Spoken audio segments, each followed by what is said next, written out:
kita lanjutkan nih. Jika kelarutan garam kalsium fluorida adalah A mol per liter, maka hasil kali kelarutannya adalah kalsium fluorida itu adalah CaF2. Kalau larut sebagian, dia akan menjadi ion Ca2+ dan ion fluorida. Seperti ini. Nah, kalau yang udah tahu hubungan S dan KSP-nya, berarti bisa skip tahap yang ini. Kalau yang belum, saya terangkan lagi. Nah, KSP atau tetapan kesetimbangan dari reaksi yang ada di atas, cara mencarinya adalah seperti ini. Jadi konsentrasi ion Ca2+ dikali konsentrasi ion F- dipangkatkan 2. Ini jadi 4S pangkat 3. Ini maksudnya S ya. Oke, nomor 2. Ini nomor 2 ada 3 larutan. Ada 3 senyawa yang sukar larut sebenarnya ini ya. Nah, masing-masing dalam keadaan jenuh terurai jadi 3 ion. Berarti kan hubungan S dan KSP-nya sama dong kayak soal di nomor 1 tadi. KSP-nya itu adalah 4S pangkat 3. Nah, karena masing-masing sama-sama 4S pangkat 3, kita bisa langsung hitung berapa kelarutannya. Nanti kita urutkan dari yang paling mudah larut. Yang paling mudah larut itu berarti yang kelarutannya paling besar. Nah, saya udah punya hitungannya di sini. Ini tadi nomor 1. Nah, nomor 2 berarti kita tinggal masukkan aja masing-masing KSP-nya sama-sama 4S pangkat 3.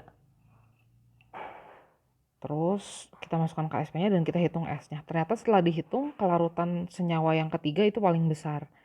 Jadi urutan kelarutannya seperti itu. 3, 2, 1. Nomor 3, ini ada 3 garam sukar larut. Yang pertama ini terdiri dari 2 ion. Yang kedua terdiri dari 3 ion. Yang ketiga terdiri dari 4 ion. Berarti kan masing-masing hubungan antara S dan KSP-nya bisa kita tahu ya. Yang atas berarti yang nomor 1 KSP-nya S kuadrat. Yang kedua KSP-nya berarti 4S pangkat 3. Yang ketiga KSP-nya berarti 27S pangkat 4. Nah, KSP-nya itu sama-sama 1 kali 10 pangkat min 12. Kita disuruh mengulurkan dari yang paling sukar larut. Berarti dari yang kelarutannya paling kecil.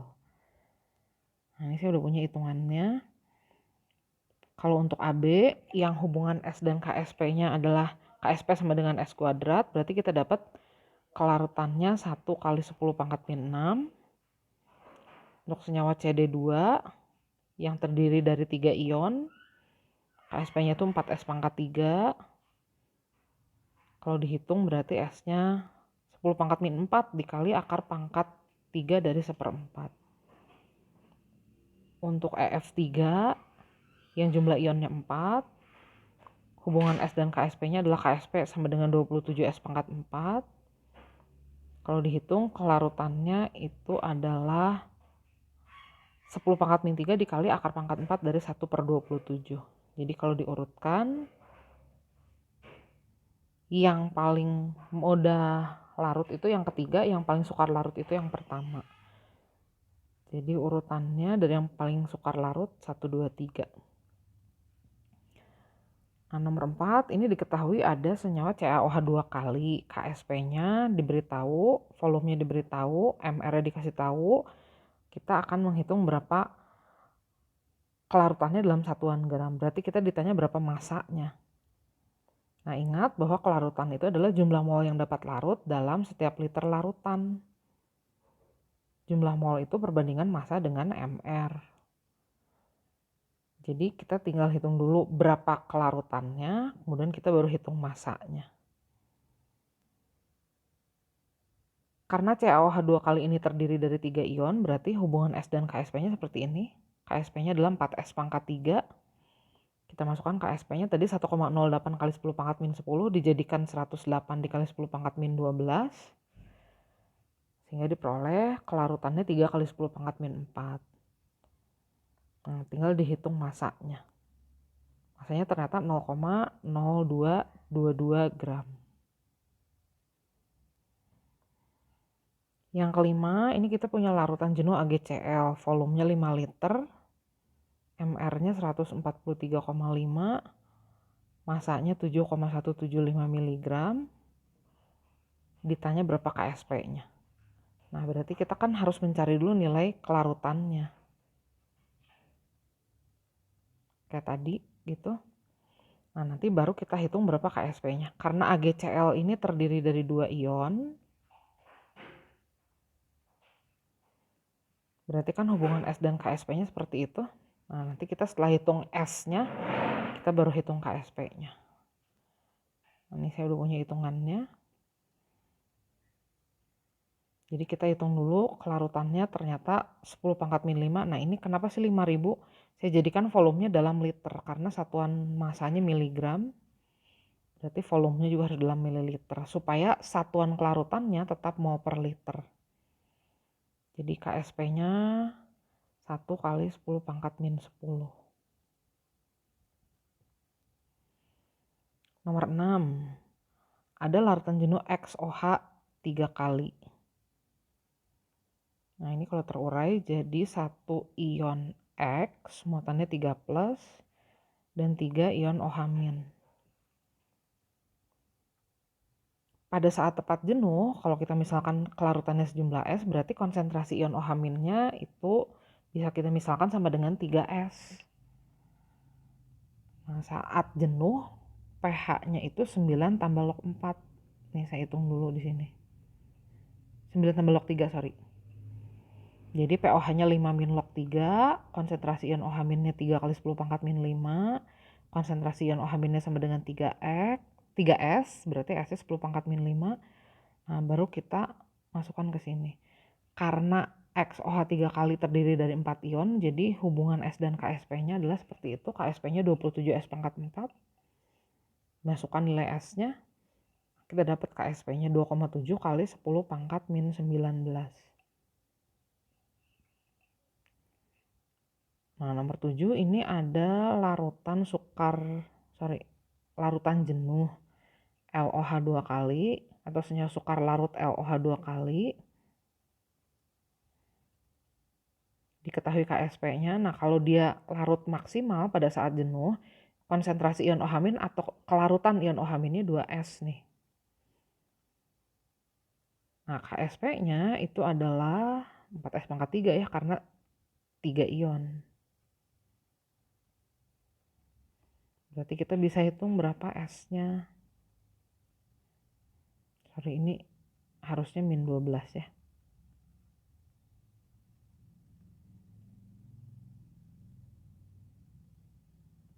Nah, berarti konsentrasi ion OH-nya 2S kan. 4 dikali 10 pangkat min 4. Jadi pH-nya 10 tambah log 4. Nah, ini hitungannya ada di sini.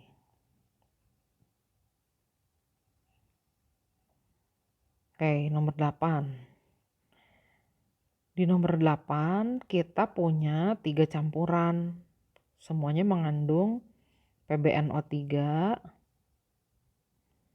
dan Na2CrO4.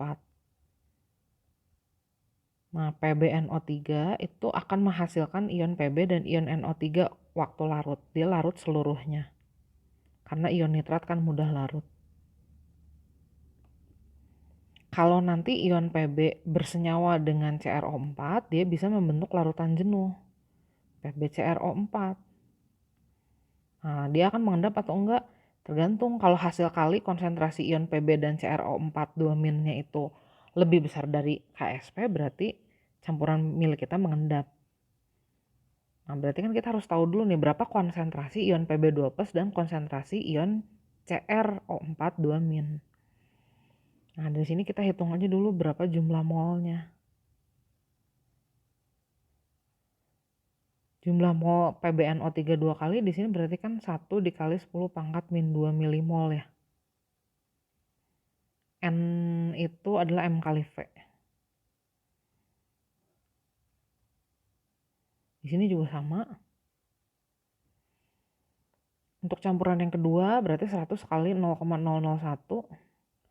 100 dikali 10 pangkat min 3, 0,1 milimol. Untuk campuran yang ketiga 0,2 milimol ya.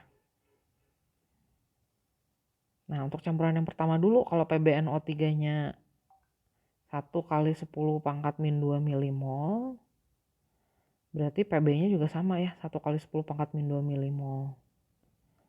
Kalau Na2CrO4-nya 1 kali 10 pangkat min 2 milimol, berarti sama, CrO4-nya juga 1 kali 10 pangkat min 2 milimol. Dalam total volume campuran 20 ml. Nah, kita hitung dulu nih KC-nya. Nih, konsentrasi ion Pb dan CrO4-nya masing-masing 1 kali 10 pangkat min 2 milimol. Volumenya dijumlahkan 10 ml tambah 10 ml. Nah, setelah dihitung KC-nya 2,5 kali 10 pangkat min 7 dan lebih besar dari KSP-nya, jadi dia mengendap. Kenapa kalau KC lebih besar dari KSP mengendap? Ingat aja reaksi kesetimbangan ini ya. Kalau KC terlalu besar berarti konsentrasi CrO4 dan Pb itu udah kebanyakan. Kesetimbangan akan menjaga tetap berada dalam keadaan semula. Menurut asas Satelir dia akan bergeser ke kiri, ke pihak yang solid. Nah, dengan cara yang sama, campuran yang kedua juga kita hitung KC-nya. Di campuran kedua, ion Pb-nya itu dan ion CrO4-nya bisa kita hitung. Jumlah molnya ini ya 0,1 milimol sama.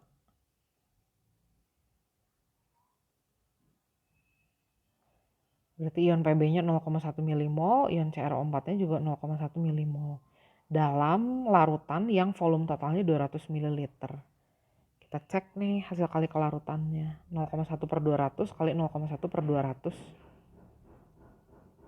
Nanti hasilnya jadi sama ya, 2,5 kali 10 pangkat min 7 yang lebih besar juga dari KSP-nya. Jadi mengendap.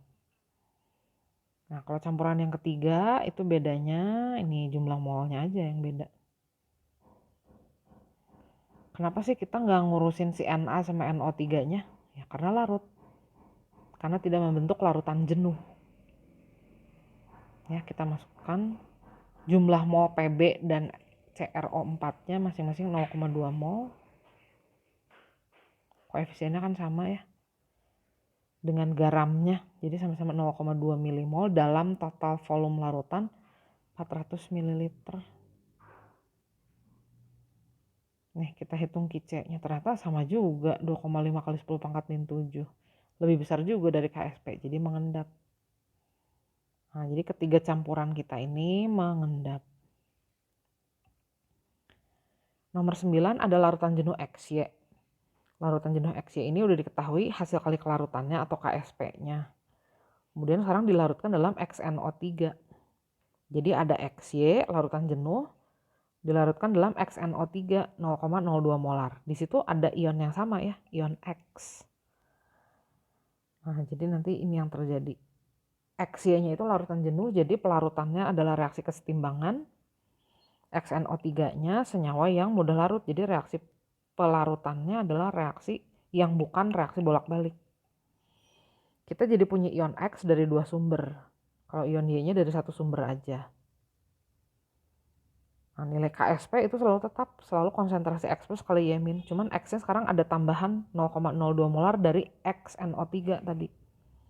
Nah, kelarutannya sekarang jadi 1 kali 10 pangkat min 18.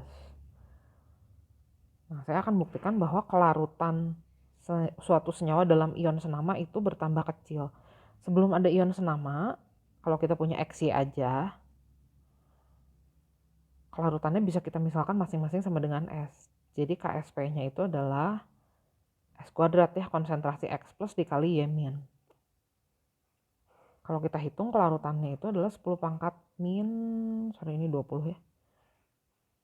Nah, ini kan lebih besar ya daripada setelah ada ion senama. Ini bukti bahwa ion senama itu mengurangi kelarutan. Nomor 10 ada campuran NH3 dan HBr. Kalau direaksikan, ternyata reaksi pembatasnya adalah HBr, NH3-nya sisa, dan terbentuk NH4Br. Nah, di situ ada komponen penyangga jadinya NH3 dan NH4+. Jadi akan dihasilkan ion OH-. Ion OH-nya itu kalau dihitung 10⁻⁵ molar. Nah, sekarang ke dalam campuran ditambahkan FeCl2 hingga tepat jenuh. Kok bisa sih FeCl2 terus jadi jenuh? Kalau ditambahkan ke larutan yang tadi mengandung ion OH- dari buffernya. Nah, ternyata Fe2+ nanti akan ada kemungkinan bersenyawa dengan OH-. Dia akan membentuk larutan jenuh FeOH2 kali. Nah, dikasih tahu tuh di situ KSP-nya. Pada saat tepat jenuh, berarti hasil kali kelarutan ion Fe dan ion OH-nya itu sama dengan KSP-nya. Atau 8 dikali 10⁻⁻16. Jadi kalau dihitung pada saat itu konsentrasi ion Fe2+-nya 8 kali 10⁻⁶ molar. Nah, kalau Fe2+ 8 kali 10⁻⁶ molar berarti FeCl2-nya juga sama dong.